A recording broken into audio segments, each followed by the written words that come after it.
Okay, hello, happy Monday, another Monday, July 20th. Happy birthday to my own son. 16 years I've been a daddy. Anyway, question for you is, how regular is your practice? And what do you practice? And what's the order? Do you get confused about any of those things? Regularity, what, and sequencing. Okay? So, needless to say, different people, different times, different sequence options, even different what options, right?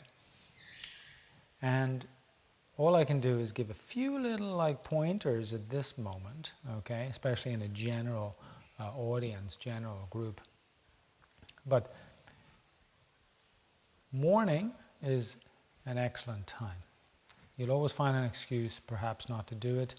Do something else, say you'll get to it at lunch, etc., etc. You may get to it, you may not, okay? But just as you've developed the habit to be up, bathroom, do your thing, and then wherever you go, kitchen, office, work, out, etc. So morning, and we're not talking like, oh, I have to do 2 hours and have all this asana. It's like figuring out something that's going to be part of your starting the day, right? That's your own mental to soul hygiene, so to speak, okay? Just like you're doing the body physical hygiene with the teeth brushing, shower, toilet, etc. So then, in that sense, a short physical thing can help, and maybe I'll do that next week, like just a little bit of opening up the energy. Even if it was one simple sun salute, or you're just stretching in a downward dog, whatever it might be, okay? So you're getting into the physical body.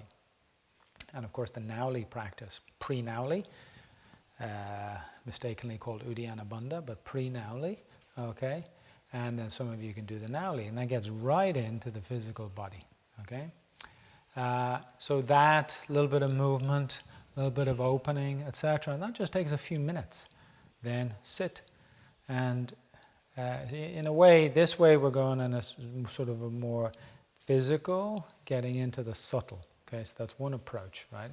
So then you might sit, and what we'll do today is you get into some of the physical activities that involve the breath, to then the subtler activity with the breath, to then the subtle aspect with the mind, right? Now, if you and that could just fill up 15 minutes for you, right? 15 minutes. As part of your own personal mental soul hygiene as such. And this 15, 20 minutes, whatever it is you take to start your day, and then go have your coffee, go to the kitchen, get online, get on work, whatever it is. From there, you can always put in more physical activity later, and that physical activity could involve a longer asana practice, etc. The bits I've just described are more it was just a conditioning of the body to help you with the breath, okay? The subtle breath to the subtle mind stuff. And they have a different power, different sort of force when you can engage in them in the morning, early in the morning, okay? So, in other words, before you get into the stuff of the world. And my view always was, well, unless there's something up with one of the kids, and especially when they were young, really there's nothing else that needs to get in the way. There's no phone call, email, or whatever that is more important. There's the odd time, like me here, if I had to do a very early call because it's Thailand to America or something. But those are exceptions rather than rules. So instead, it's like early morning. And part of your thing, 15, 20 minutes. Some of you might have more of a discipline up to half hour, and so on. Okay? So, the other approach, and still I would recommend a little bit of physical conditioning, Nauli first, something like that. But then you sit and you go straight into the more subtle mental side. Now, this will all depend. If it's early and you're trying to do that and you get a little bit sleepy like that, then you need to go back to some of the more physically conditioning elements. to freshen up the system, get the mind clearer, and then you can go a little more on the subtle meditative side. See? But if you're very drawn to that inner world, and you have 20, 30 minutes, then I'd only spend 2-3 minutes on some of the physical conditioning stuff, and then you sit and you go in, fully in, and you might deal with that space to then the inner contemplations. The inner contemplations are really, really valuable. Thanks, forgive, help, stuff like that, because they don't just look at stuff and like looking at thoughts and letting them go is nice, but that's really, it's almost too casual. That's you getting into a nice quiet place, but like more valuable than that is get into a nice quiet place for life. And the only way to get there is to sort out other things, you see? So you might get into a nice quiet place now, and then you got to deal with all the mayhem. Okay, but what about dealing with all the mayhem and being continuously in that nice, quiet, internal, powerful place? And that gets, you could say, cultivated, built, developed. And it gets cultivated from how you approach things. So, therefore, practice like Thanks, Forgive, Help is actually going in, seeing things. See, it's with a very concentrated, attentive mind, seeing things. There's nothing else in the mind. And in a way, it plucks out, clears out, it undoes, it dissolves, see? Bit by bit, day by day. So, this might be your draw. Body feels okay and you're actually able to sit and not drift away or fall asleep. Okay, and then you might get into energetic aspects, okay?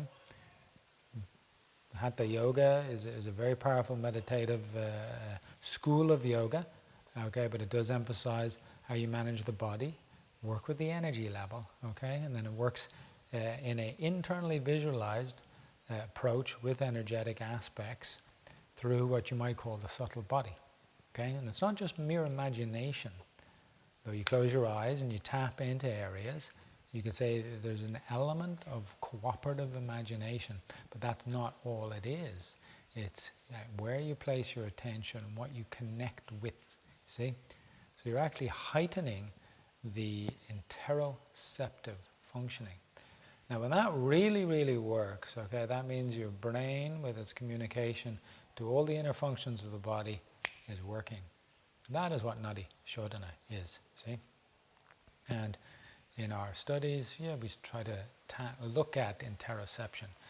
Interoception can be like, I'm going to pay attention to, is it my heartbeat, my breath, and my hunger, digestion? Okay, but that's you in a conscious way, aiming to pay attention to particular functions. But conscious or not, your brain is continuously doing that anyway. Okay, how well does it do that? And I would say Hatha yoga, or any yoga that gets in a very fine-tuned way. All these meditative practices are yoga in that sense, right? That gets in a very fine-tuned way is ultimately refining that, paying attention to the inner environment. Yeah, and it needs to go on a subconscious level. And the more effectively it does that, the more powerful it is, more unobstructed, which is another way of saying, that is Nadi Shodhana, okay? And you can't consciously just do that, so therefore we do things that indirectly affect it, right? And what I'm describing indirectly affects it.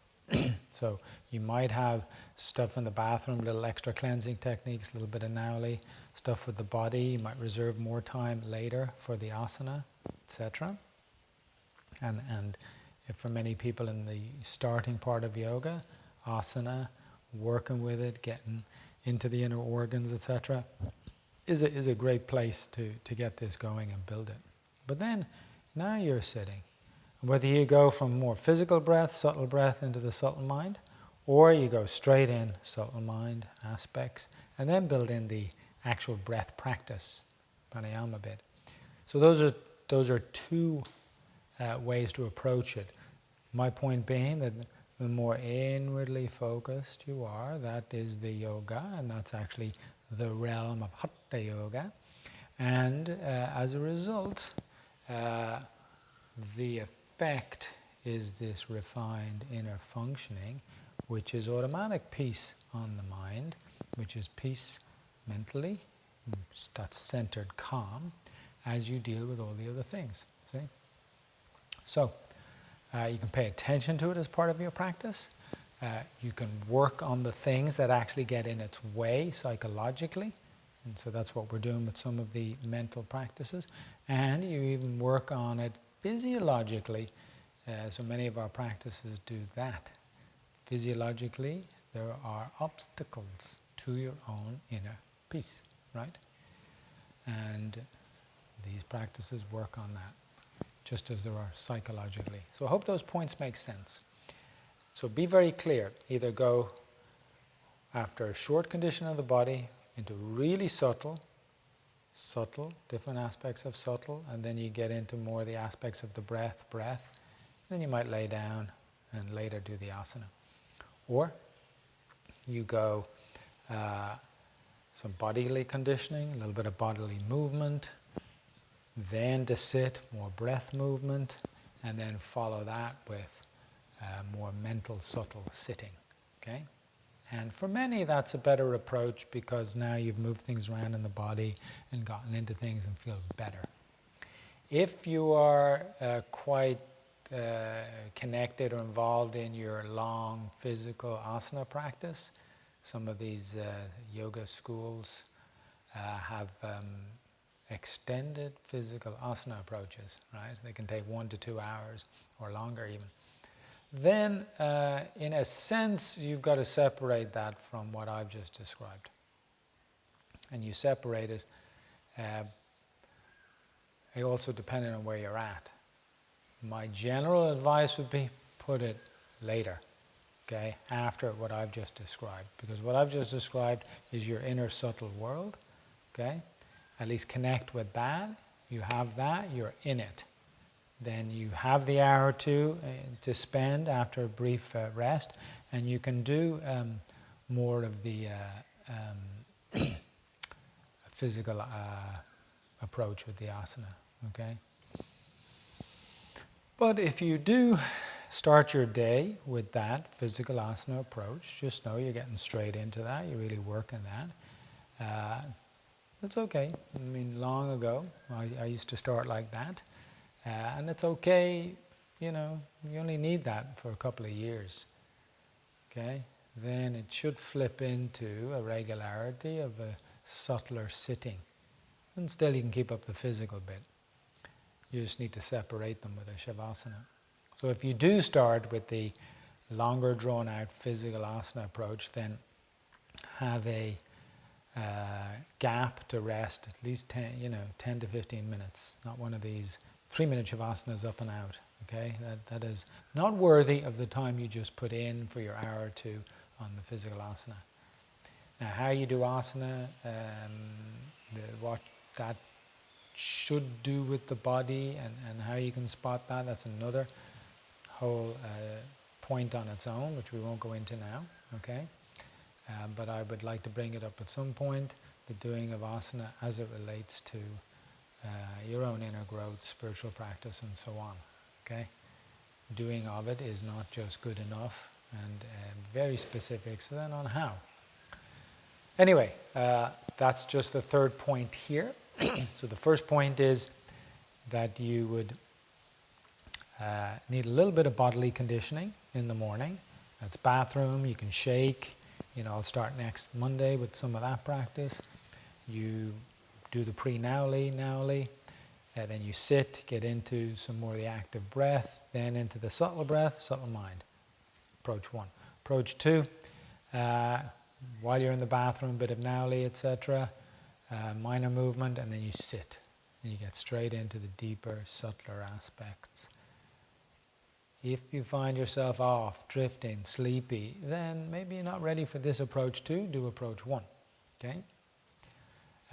But approach 2 starts with deeper, subtler, and then with a little bit of gap and go into more specific breath practices.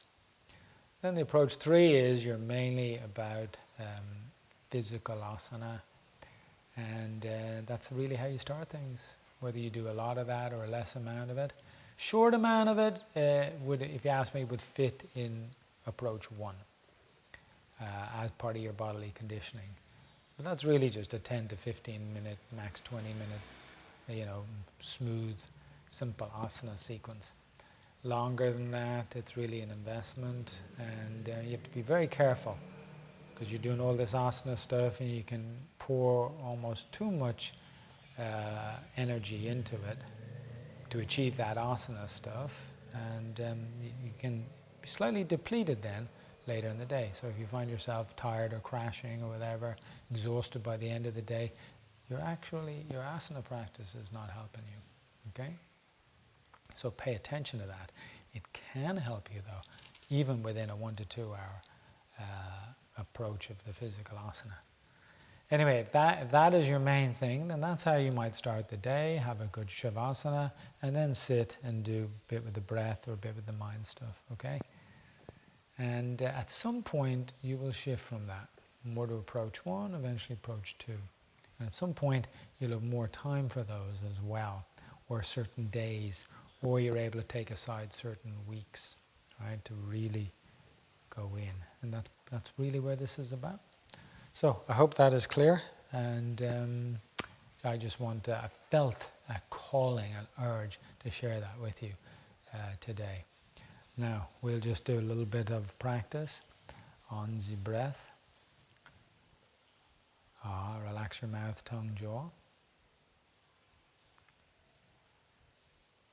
Because of the nature of this, I'm just going to assume you got some pre-nauli in. Maybe try 1, push your hands on your knees, fully exhale, use the lower abdomen. That's step 1. Step 2, no breath, you relax your belly. Step 3, the diaphragm is lifted. Step 4, you let it go. 5, inhale. As one of the best, they call it the crown of hatha, best practices. And really it's a bathroom practice. But when you sit, doing 1 can even help you kind of get settled. And now, just rub your upper abdomen, that belly there. Okay. Good. Relax the navel and below. Little connection to the pelvic floor, okay? Whether you close your eyes or you have them partially open looking down. If you can close them, I recommend closing, okay? Good. Now we're going to do 10 pumps. Exhale, hold it out. Inhale, hold it in. Okay? Right. Follow me.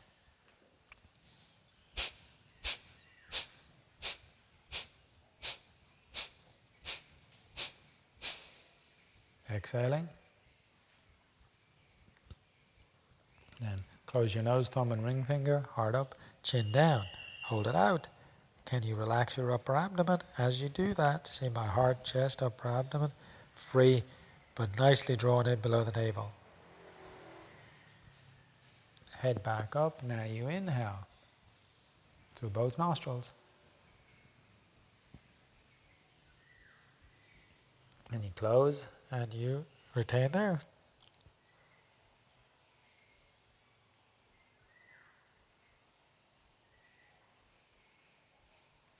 Head back up. Exhale out smoothly.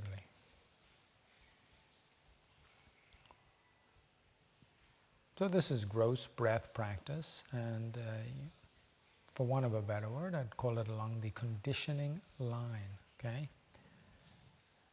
How it affects your respiratory system, the other systems of the body, and in a way fine-tunes metabolism, cellular process, which of course aids when you do look in, or the other work you have to do throughout the day, see? So here we go. Now we're going to do 20 pumps, okay? Relax.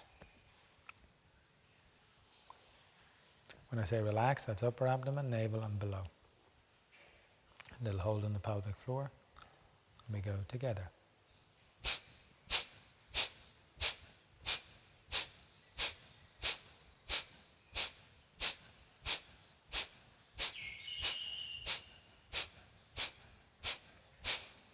Into the exhale. Pause, close the nose, lift the heart, tilt.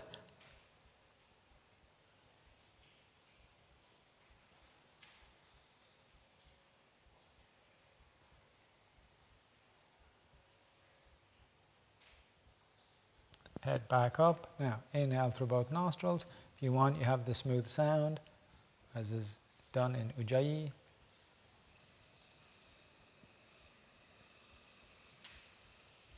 Now I'm pulled in below my navel, firm there. I'm expanded from the navel up to the collarbones. Close, tilt.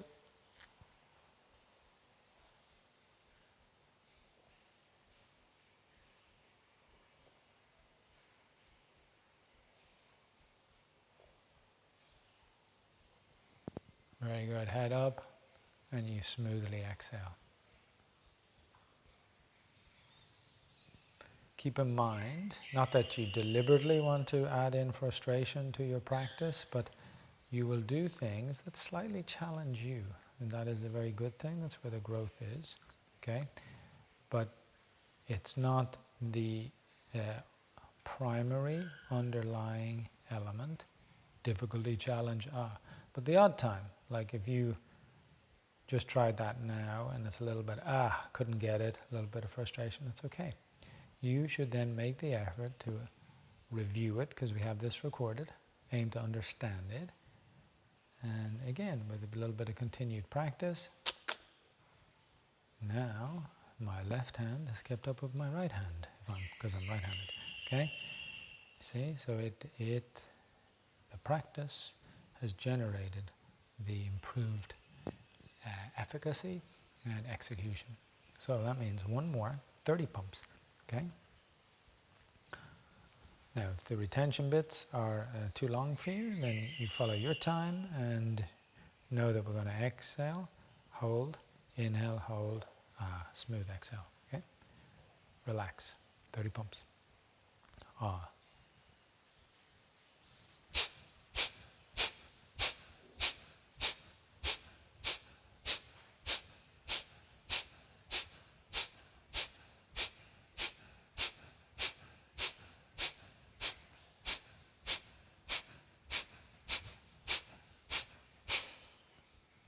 Into an exhale.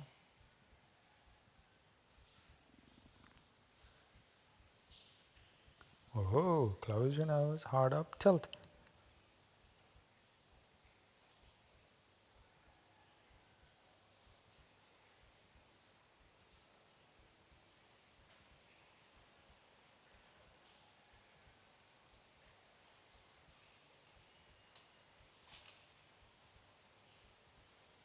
Lift your head, now inhale smooth through both nostrils.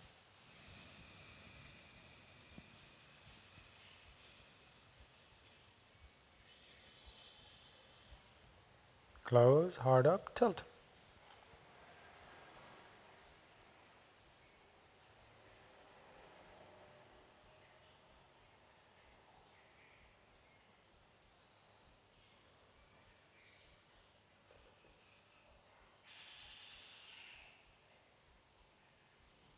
Head up, slowly exhale. Good. So in a way, we're following the first approach. Let's assume you did some other physical body stuff before this, pre-Nauli in the bathroom. So we started with a pre-Nauli, now we just did this physical breath work. Had retention in it, probably longer than you're used to. And as it's short and simple, then that's okay.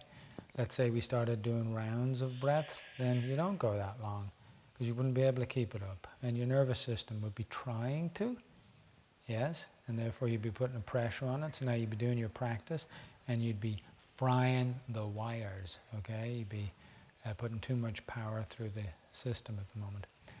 And this is a concept people often don't get, because this stuff is built on a manageable level, done regularly over a long, long time, see?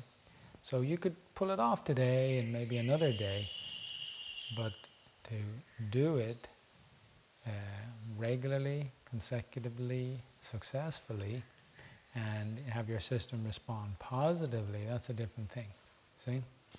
And that's really the aim we're at in this teaching. Good. Now we'll just go into the subtle side and just spend a few minutes. Hopefully you can stay with me partake in this part. Good. I like to put one hand cupped in the other. Relax shoulders, jaw, mouth.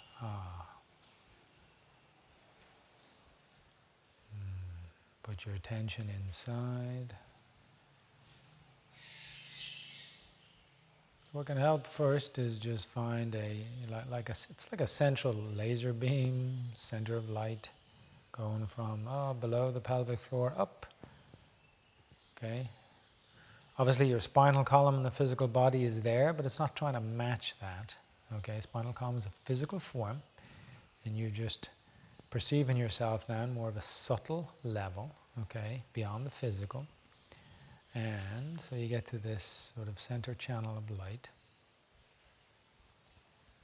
And you're able to sort of, see I'm moving my finger, you can rise up and down through it. Of course you don't see my finger because your eyes are closed and you're tuned in.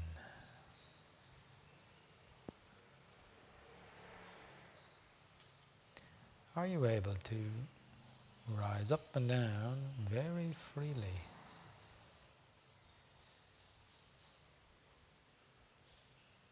Fully with it. Good, then you come to the pelvic floor. So again, it is not just imagination. You're at the pelvic floor, you can sense it internally, you can feel it, and you can spin there, see? So you've directed your energy to a certain point of focus in the body.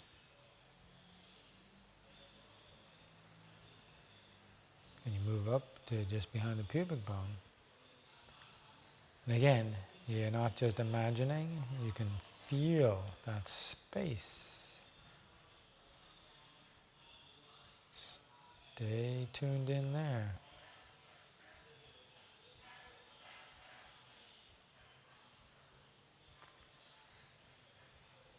Both are vibrant and alive now, and then you move on up to behind the navel. You get deep in, it's rich. Keep in mind, based on certain descriptions, if you go there and you don't get it, that doesn't mean it doesn't exist or nothing's happening.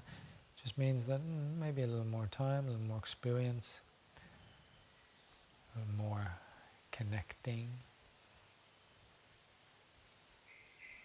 If you meet somebody, you don't really know or understand them because you met them once. It takes time. That's what you're doing with yourself. See? Subtle self now. Deep behind the navel. Pulse vibrate. Spin there.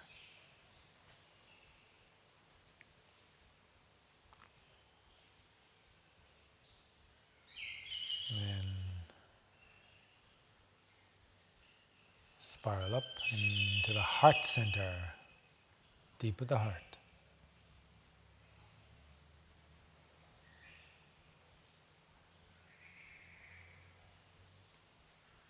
Spin, vibrate with the heart.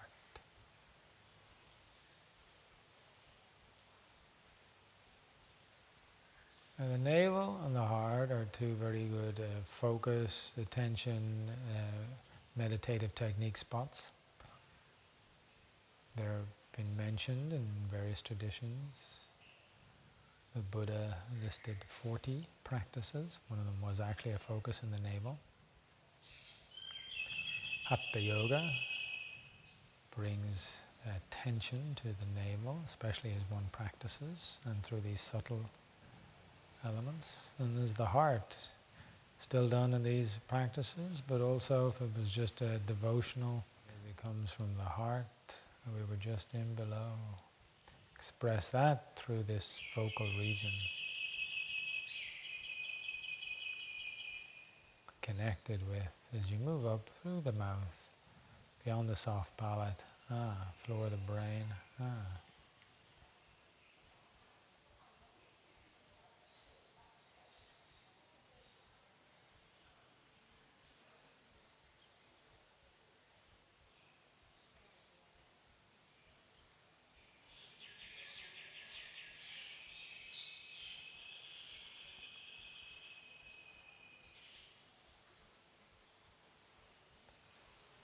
This alone is a great place to stay, practice.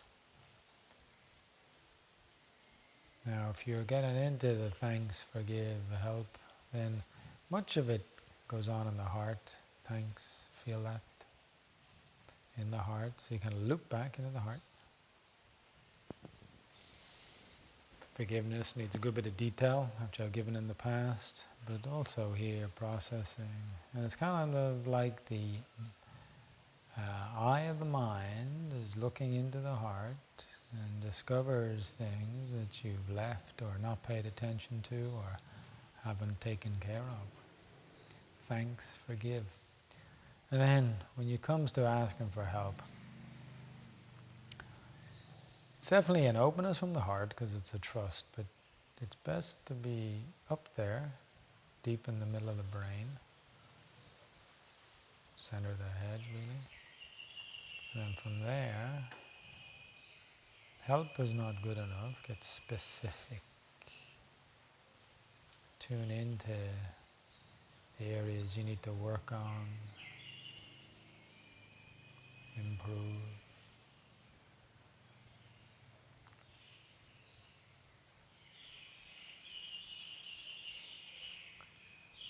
Now I'm going to leave you here, and you can tune into navel, heart, up here in the head. There comes a point where you can, like if you're tuned in the navel, and you can just watch a relaxed navel, relaxed abdomen, both above and below the navel.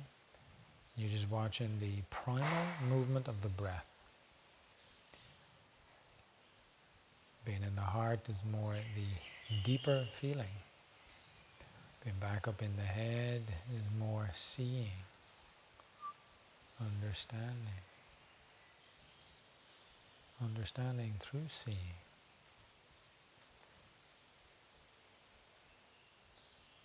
They do need a little bit of time.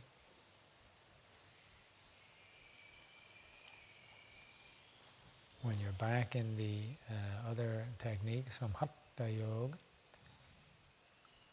be it working with the body, asana, cleansing stuff, working with the breath, best to have your attentive focus down in the navel. These other techniques, more subtle mental, you can get up into the heart, or even be up here, deep brain. So I'll leave you there, and you choose where to continue with. And if you're running out of time, then go to your own Shavasana. Allow yourself that moment of rest, repose. In itself, if you're tuned in to one of those three areas, it is also a meditative pose. So, thank you for spending the time together. And I'll be back again in a week on Monday.